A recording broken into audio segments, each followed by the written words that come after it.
as is tradition here with best bets, we do tend to start with last week's winners first. Dr. Eric Eager, you're up to start 2024. Who's the best bet and why? I'm going to go with the AFC East Championship game, which is Sunday Night Football in Miami. I'm going to go with the under in Buffalo, Miami. I think it's good to 49. We got a shield off the 7 touchdowns there. Just that's a joke. But yeah, I think, look, the offensive lines for both teams are not particularly good. In the case of Buffalo, I think that's mostly by design. I think in the case of Miami, it's mostly because of injuries. The Bills have done a good job of patching together their defense post-injury. The Rasul Douglas trade has been a revelation for them. Miami is not going to have much in the way of a deep ball with the Tua Tagovailoa injury to his shoulder, as well as the Jalen Waddle injury. I also think that Miami's done a pretty good job of limiting explosive runs. They've been top 5 in that. James Cook has been really the source of offense for Buffalo over the past month and a half. I think they'll be able to limit that pretty well as well. And I think Miami's going to try to run with Devin Achane, and I think Buffalo is going to limit that.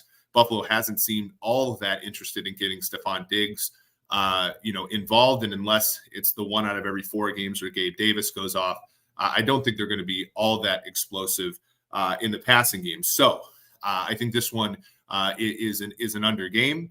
Lastly, we've seen Sean McDermott, backslide quite a bit on the 4th down wokeness that he's had over the past few years. And with a division title, their 4th straight on the line, I think he's going to play it closer to the vest and punt those punts near midfield, which is going to be tough in today's NFL to go over when you're trading, punts when those touchdown drives need to actually happen. So I like under 50 here. All right. Eric's betting the under on our live watch along Sunday Night Football, Bills and the Dolphins. Next, we go not to the losers, but to the person who was off last week. Now, this is going to be a first in Forward Progress best bet history. Hitman was going to give a best bet. It went off the board because of news. It has reopened in some spots, but is not open at Pinnacle right now. So we're going to let him give 2 best bets on this week's show. This allows him to try to inch closer towards Suma. I like that for the angle of the show, but also gives him a chance to redeem himself. So bet number 1 is going to be a market consensus price, and bet number 2 is going to be a price that is available at Pinnacle Sportsbook. So we'll throw to you, Hitman, 2 best bets this week. Let the people know what you like and why. All right. So I like the Niners against the Rams, whatever market consensus price, good with me. So I wish that Sean McVay would have waited to say that Carson Wentz was starting this game, because I had a pretty good feeling since Sunday night that was going to happen, and there were some better prices out there, but I still think that this is short. And a lot of the reason that this is short right now is because there's so much unknown about what San Francisco is going to do with their starters. We know that the Rams are not going to play a lot of their main starters. Probably Puka Nacua and Cooper Kupp won't play, especially because they just signed a wide receiver to the active roster. With San Francisco, Kyle Shanahan's never been in this spot before where he was going to have the bye week, or where he could rest starters before the bye week.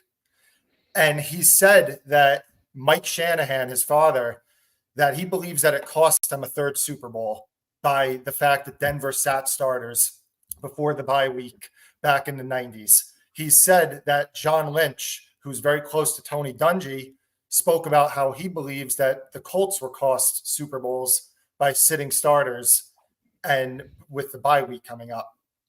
I just think that based off how adamant Shanahan's been about this, we're going to see the San Francisco starters, at least for the first half. I'm sure Christian McCaffrey's not going to play, probably no Trent Williams, but Deebo Samuel's already come out and said that he's going to be playing in this game. I suspect that we're at least going to get starters for the first half, which in that case, we're getting San Francisco starters against the Rams backups for the first half.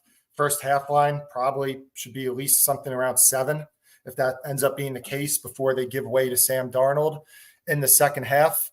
I just think that it's underpriced based off the speculation that San Fran might not play guys. And I think that San Fran does ultimately end up playing guys, at least for the first half. So that's best bet number one.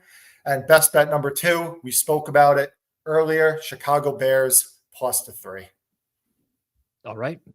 2 bets from Hitman here. And the logic is there. If you think that San Fran is going to play starters for a portion of this game, price is undervalued. One thing I'll add to that as well is the Rams' depth is got to be one of the worst in the NFL, in my opinion. Just looking at their depth chart, once you start to get backups there, pretty rough as well. So Hitman, 2 bets this week.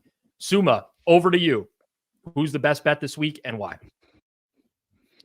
And we will hopefully make it a clean sweep on the season. I think Hitman's and mine consensus best bets are 1-0 on the season with the Vikings earlier this season. I will also go with the Bears here for all the reasons that we have mentioned. Packers offense have been great, but this is a tough test against a super stout Bears defense that defends the run well, defends play action well. And on the other side, I don't really see how this Packers defense with Joe Barry at DC will defend the Bears dual threat rushing attack. I think Bears offense should be fine, and they might be well equipped to play spoiler here. All right. 2 Bears back to back, a match on that one.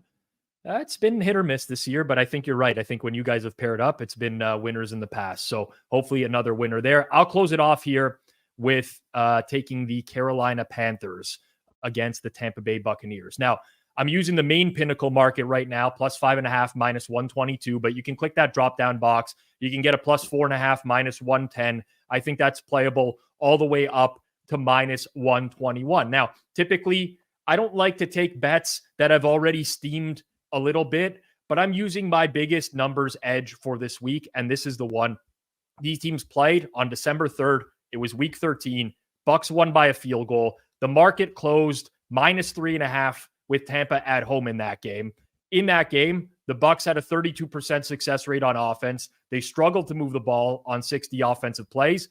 For perspective, Carolina's success rate, 44%. Now let's look at between then and now to see what has changed significantly and whether this number is warranted. Tampa Bay is playing marginally better than their season-long stats. We can't deny that. Forget about last week. Over the course of the last 5 or 6 weeks, they've been fine. Their schedule adjusted efficiency ratings, they're better on both offense and defense. But so are Carolina's. And yes, they got shut out last week at Jacksonville, but they're stretching the field a lot more in the vertical passing game. Their offense has gone from being like a nightmare to being just bad. And that's an improvement enough for me. They could get a defense without Shaq Barrett, who's their best pass rusher, potentially starting corner Carlton Davis, who missed last week as well. And meanwhile, Carolina's D has significantly improved. The secondary is completely healthy. Brian Burns, Yetur Gross-Matos, healthy on the defensive line. No injury designation for Frankie Louvu. This is a defense that in the middle of the season was extremely beat up, and now they're basically at full strength. I don't think you should blindly bet against teams that need to win this week. But in this instance, I think that there's some serious inflation because Tampa does need to win this game. I haven't even talked about Baker Mayfield, DNP with a rib injury. He's not going to be 100% for this game. I just think it's too many points. So give me the Carolina Panthers. Hopefully they don't look hopeless, but I do like them in this spot against the Tampa Bay Buccaneers.